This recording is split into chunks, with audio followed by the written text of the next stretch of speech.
Bonjour, c'est Guillaume Alliot pour We Made It. Aujourd'hui, je te partage les modules que j'utilise, les extensions que j'utilise sur WordPress sur mes différents sites.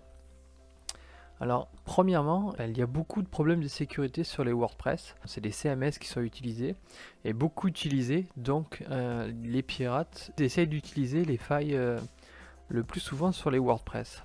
Donc moi, je vais te donner déjà les modules pour sécuriser ton WordPress. Alors premièrement, tu as une extension qui s'appelle Item Security. Item Security te donne différentes manières de protéger ton authentification sur Internet. Il est assez complet. Il y a une liste qui est assez énorme en fait sur tout ce qu'il peut faire. Donc, Item Security aussi fait des sauvegardes en fait de ta base de données.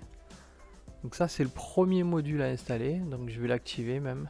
Donc ici tu as une liste assez grande de toutes les fonctionnalités de Item et après c'est à toi un petit peu à creuser. Tu trouveras facilement de la documentation sur cette extension.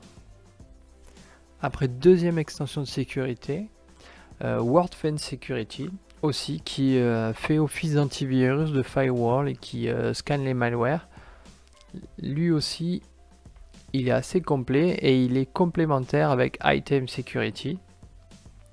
Comme tu peux le voir, hop, les réelles fonctionnalités.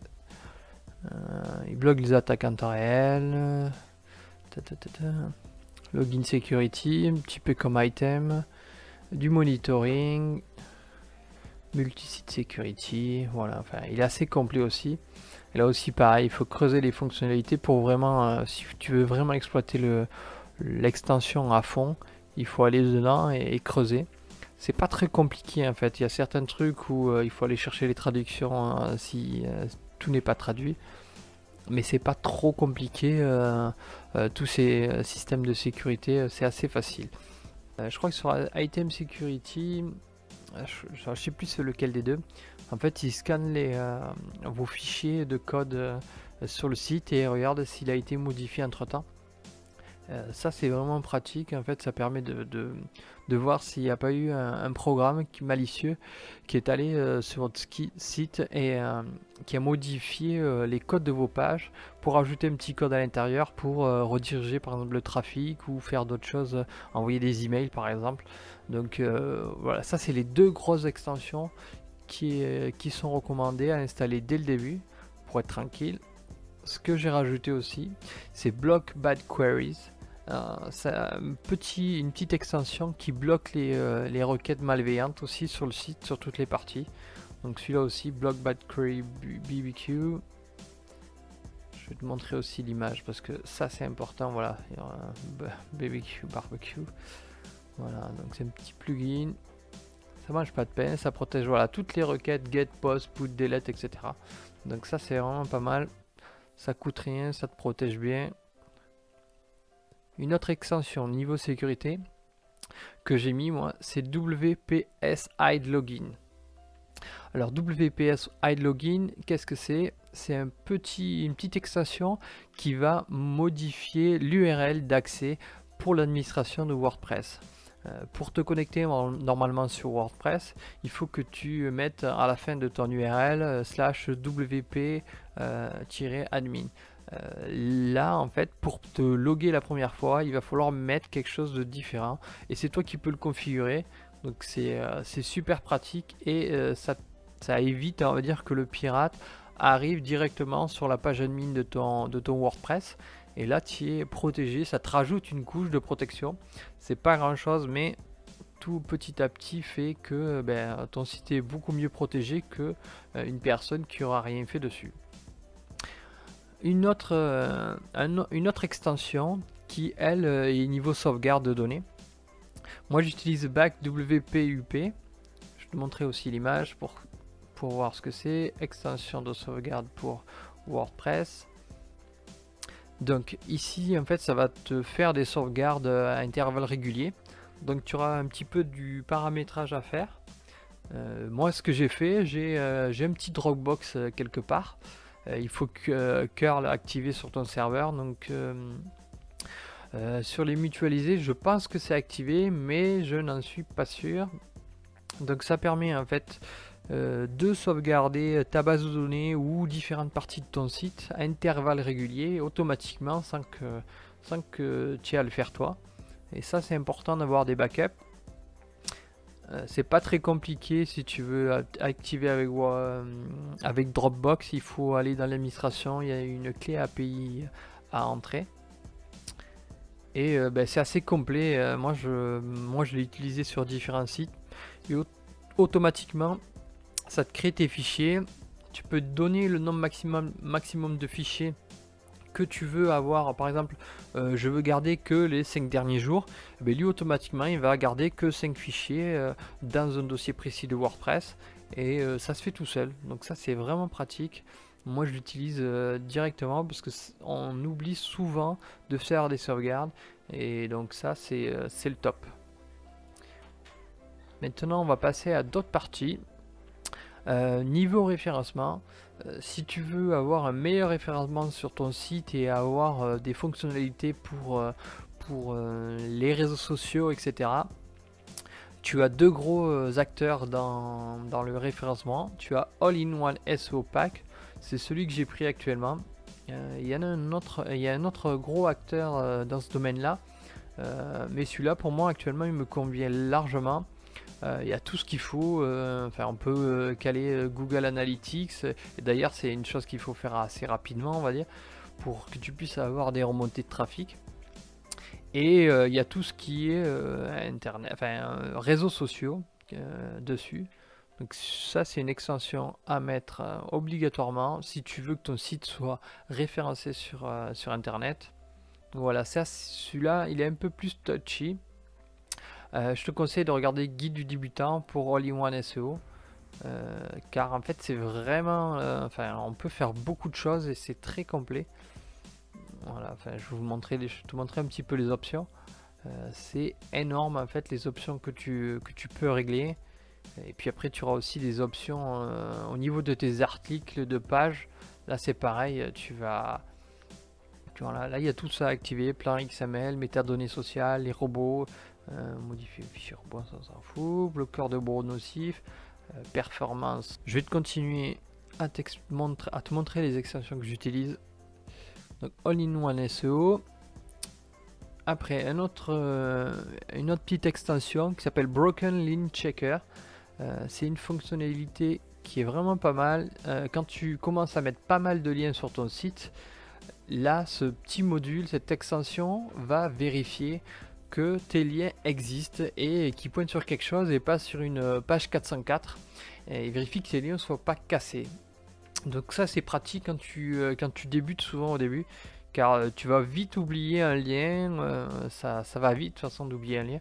Donc là c'est parfait, tu installes ça et ça te met les notifications sur l'admin pour te dire hop, il y a tel lien qui est cassé, etc. Donc, une autre extension que je te recommande.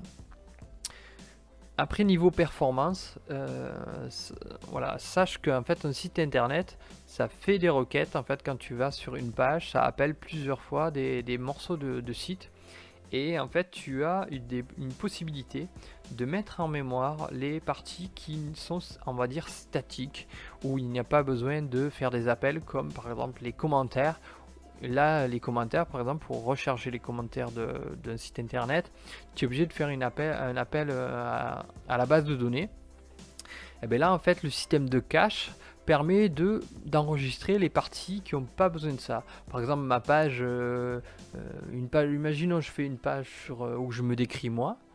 Cette page-là, cette partie où je me décris moi, elle bouge pas dans le système en fait. Je vais très rarement la changer ou quand je vais éditer l'article.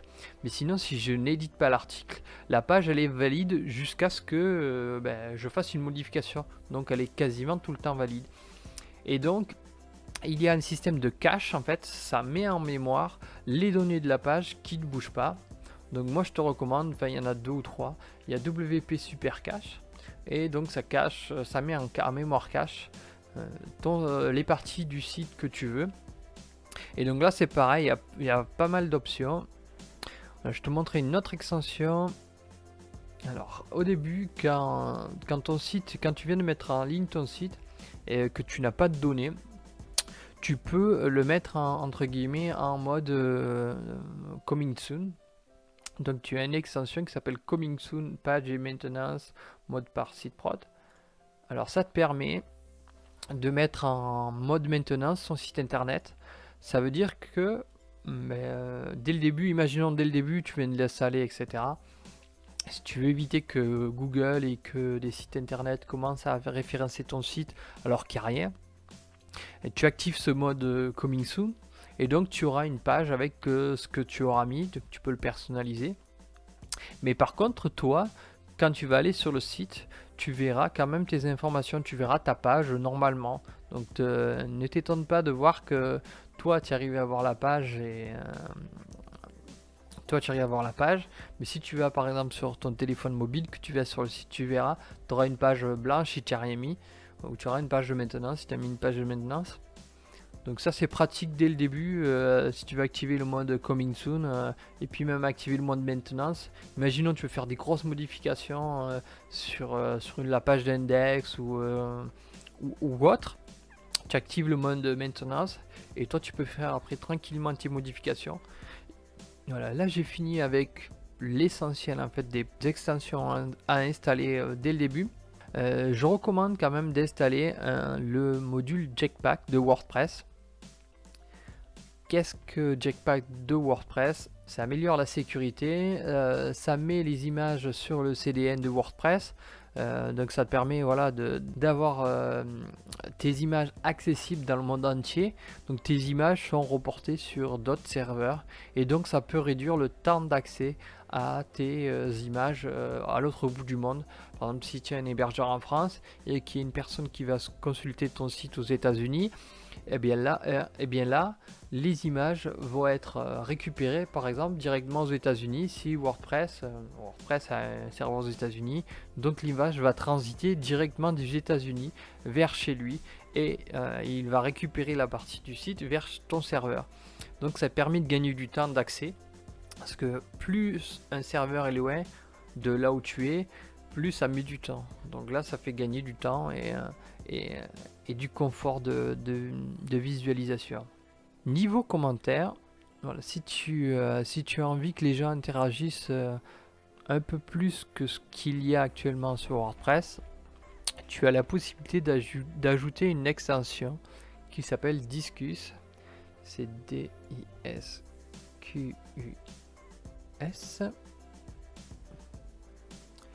Voilà, Disqus Comment System. Alors c'est un système qui remplace le système de commentaires de WordPress et qui est un peu plus poussé, sur lequel voilà, ça donne un aspect un peu plus Facebook. Et après ça peut être combiné avec des systèmes de login, d'accès rapide de réseaux sociaux. Donc voilà, si tu veux vraiment que les gens commentent tes articles, etc. sur ton blog, voilà, tu peux l'activer. C'est un petit module sympa qui a fait ses preuves jusqu'à présent. Et une autre dernière petite extension que je te recommande si tu veux faire des formulaires, c'est Contact Form 7.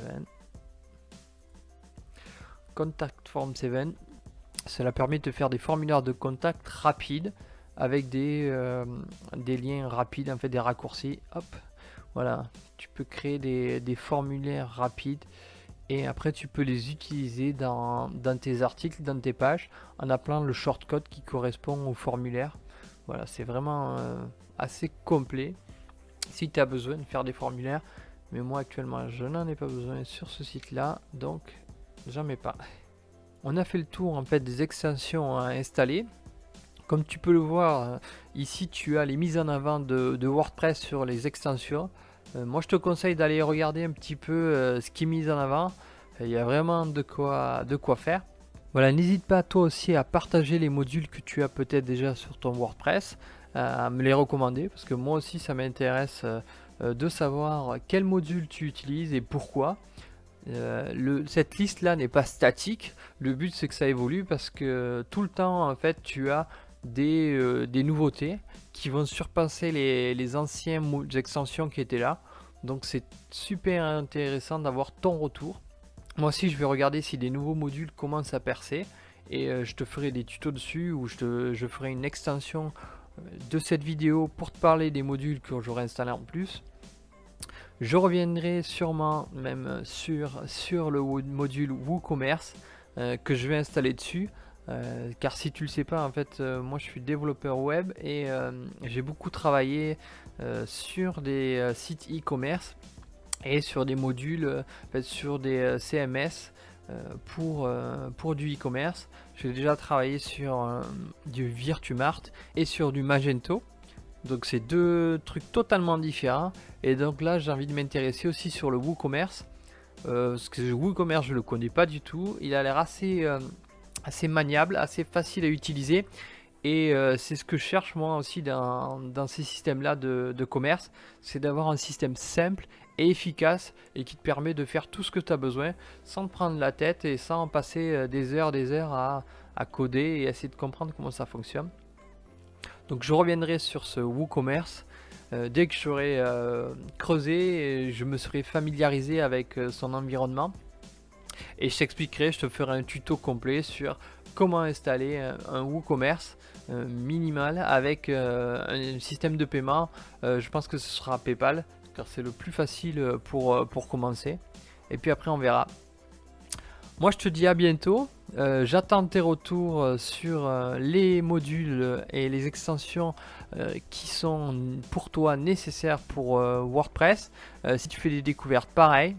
N'oublie pas en fait de partager à des personnes à qui ça pourrait intéresser, des personnes qui se lancent dans le web et dans le e-commerce. Et puis moi je te dis à bientôt, car ensemble, we made it!